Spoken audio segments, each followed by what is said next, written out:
last, then holes begin to come up on them, and then Exactly. It brings to mind, who's been doing the testing for us. Before the roads are constructed, somebody has to go there to go and do soil testing and all those things. We have professionals who are paid to do that. And then while the construction is ongoing, even for your personal home, if you're building, you have inspectors from the assembly come around to come and check. It's pretty much the same with the roads ministry. They have to send somebody to come and every now and then inspect what you are doing.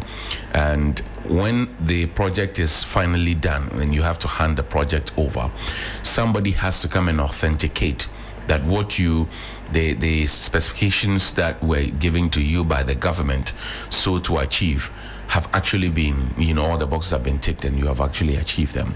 Do we do all these meticulous tests? Because sometimes you find that it rains, the roads get flooded, and the entire asphaltic overlay is peeled off. And you ask yourself, in Takoradi, some place in Takoradi, the last time it rained, somebody started picking the asphalt. He was picking the asphalt like I had a biscuit. It's funny. It's funny. As much as you laugh about it, but it's also very painful because look, people are being charged by the DVLA to ensure that their vehicles are worthy of the roads. Right, we're taking monies from people on behalf of the state through the DVLA to make sure that your vehicle is in pristine order. The police MTTD will arrest you these days. There's a sports fine and all of that. Now DVLA is out by itself monitoring whether DVLA has always been out. Road safety is out there as well, and then you have the Ghana police also out there. The MTTD are out there. So everybody is out there trying to make sure that the vehicles are in pristine order. And then you have the roads not being in good shape. And then you have, for example, a situation where we decided as a country, one day we woke up and we decided that we're cancelling road tolls. So you have all these heavy duty vehicles from Burkina Faso or maybe any of the inland African countries drive through from Tema Port all the way to Burkina Faso, and they pay next to nothing, really. Apart from the axle load fees that they pay, they don't go through any tolling points to pay any tolls to us. So they overload their vehicles, they use our roads, they mess them up, and they go away. Have you noticed, Mawena, that when you drive on the roads these days, sometimes the roads is what guys call gonkejo. Hills and valleys. Have you noticed that? Yeah. It's not smooth. It's not smooth. It's hills and valleys. Ebbs and flows on a road that's supposed to be smooth. Exactly, because we have allowed these big trucks to come and drive on them with unapproved weights, and we have left it. Sometimes, look, these trucks get spoiled and they are on one spot of the road for a very, very long time. I saw one on the Circle Dubai, for about a week, towards the Awuduma Cemetery area, and it was on that one particular side of the bridge for about a week. So you can imagine how weakened that portion of the bridge could possibly become. And these these big trucks with the loads have been told not to use the top, the flyover. They need to use the bottom street, but they don't care. It does appear to me that people who are paid to do some work literally go to work just to get by, and then at the end of the month they say, okay, it's the end of the month, pay me my money, and that's it. It's painful. And just this morning we were discussing potholes yesterday, right? Yeah. Just this morning I was coming, and some roads that I used in the industrial area, I usually do a cursory drive before I get to work, and some roads that I know in the industrial area are beginning to get potholes. And these were roads that were fixed not long ago, about 12, 15 months back, and they are developing potholes. Can you imagine that? That's difficult. And we have had roads in this country, constructed by the Busia era, the Nkrumah era, the Champon era, that have lasted us for more than 50 years. So what are we really doing? what are we really doing? Are we giving the deals to the people who can actually do the work with a track record, or we're giving the work to people who are party fanatics and cronies and people who are friends who know next to nothing about road construction, but hey, he has to get something to chop, so we have to give him the work? Is that what we're doing? So it's a bit difficult.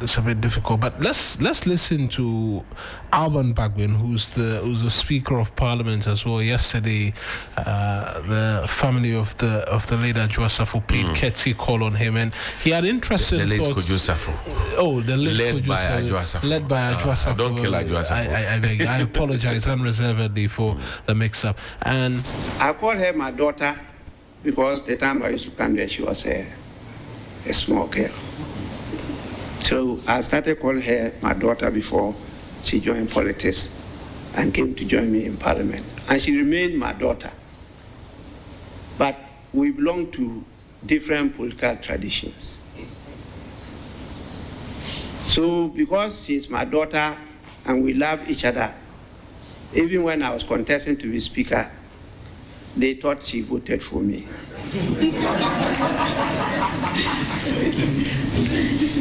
I want to assure all of you that she didn't vote for me.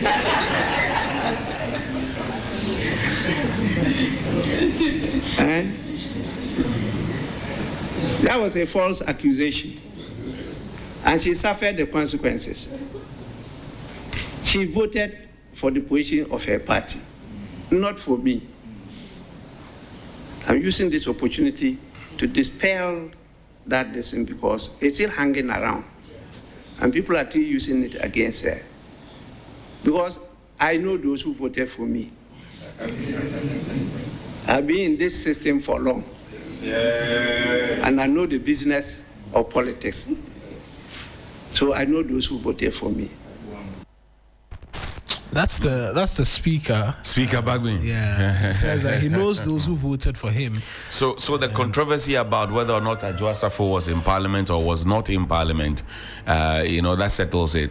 That is Speaker saying that Adwoa Safo was in Parliament on the night that his speakership was determined. Yes, is that what he's suggesting? That's what he's suggesting, and he's making the argument that she didn't vote for him. But how did he know it's a secret ballot? So how did he get to know?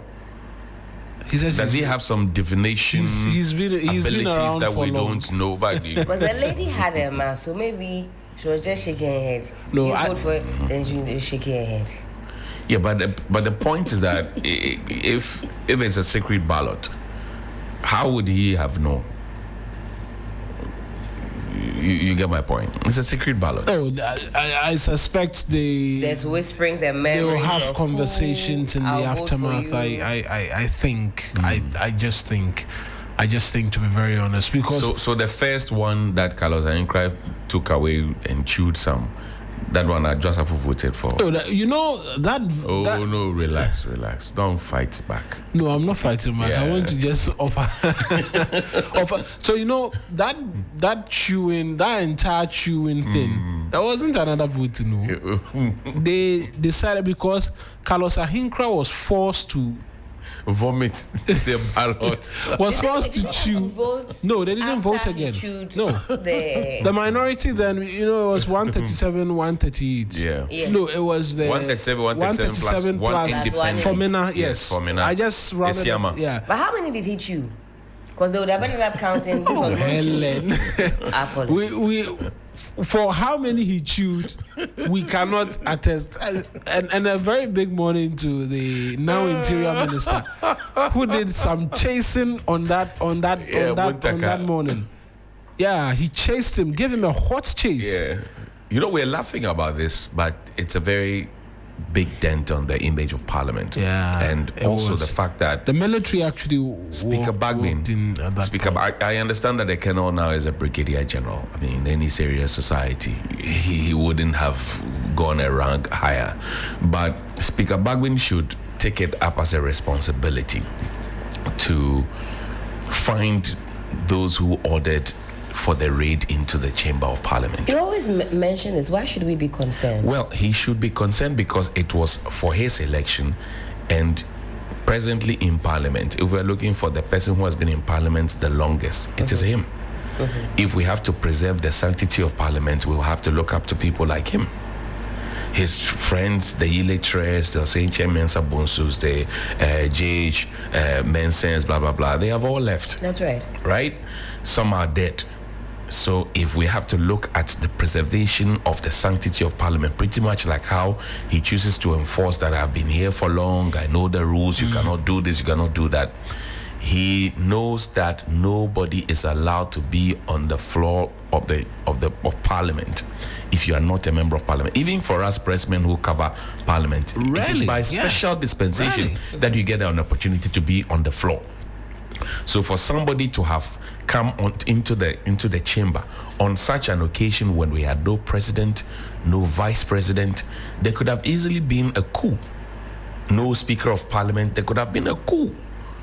Because no matter what the situation is, whenever there's a coup d'etat in the country, the judiciary is never touched. Yeah. Check the military, Parliament and the executive are touched by it. So on that occasion, there was no executive, there was no legislature really.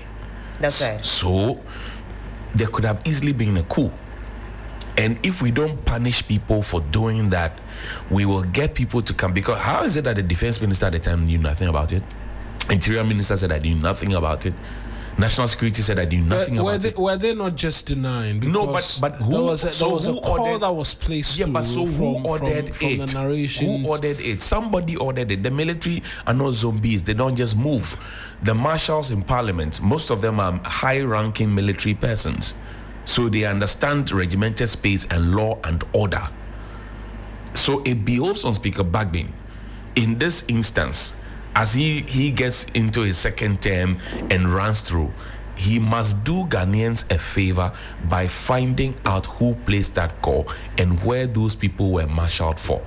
If you lived in the barracks and you look at the different berets that they were wearing different kinds of beret. If you are drafting, a squad or whatever it is from one unit, maybe 5BN, or you are bringing from 2BN, or you're bringing from 64, they will all be attired the same way. Go back to the video. Some were wearing airborne force, some were wearing all manner of different groupings. Chaos. Where were they drafted from? It's a question that Speaker Bagbin must be interested in finding and letting Parliament answer. Isn't this one of the many things we can criticize the Speaker for?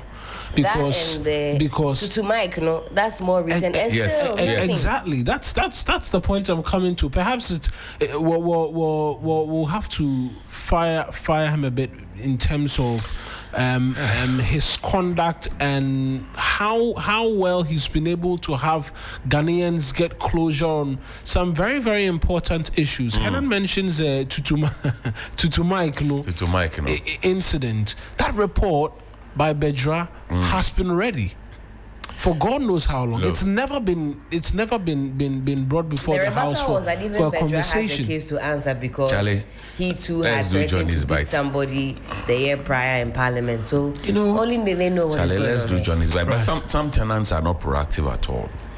You are a tenant. You live in a compound house. You are cooking.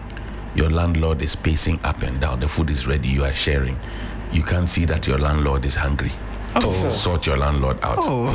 You have to be proactive as a tenant who lives in the landlord too also has to know. No. But you are a tenant. We don't operate. You are a tenant. You live in a compound house. You are cooking. So he's pacing about the food because is the ready. Aroma is the food is ready. You are dishing. The landlord is pacing up and down. Why is he pacing? What do you have to do? Why is he pacing? But he's pacing. Can't you see that the man is hungry? Pacing up and down? No, but you have to be proactive as a tenant. No, this proactive. See, if the landlord increases rent now, you come and be complaining. It's agenda day. But you have to be proactive. For flats. No, I want tenants to be proactive on behalf of landlords. So what? If we are proactive, the rent will not go up. No, but you are cooking. You are distributing the food. The guy is pacing up and down. What do you do? This small one for you. Yeah, small. Something small. Something small. Right. We'll make way now for Johnny's Bites right about now and then get a bit more subsequently.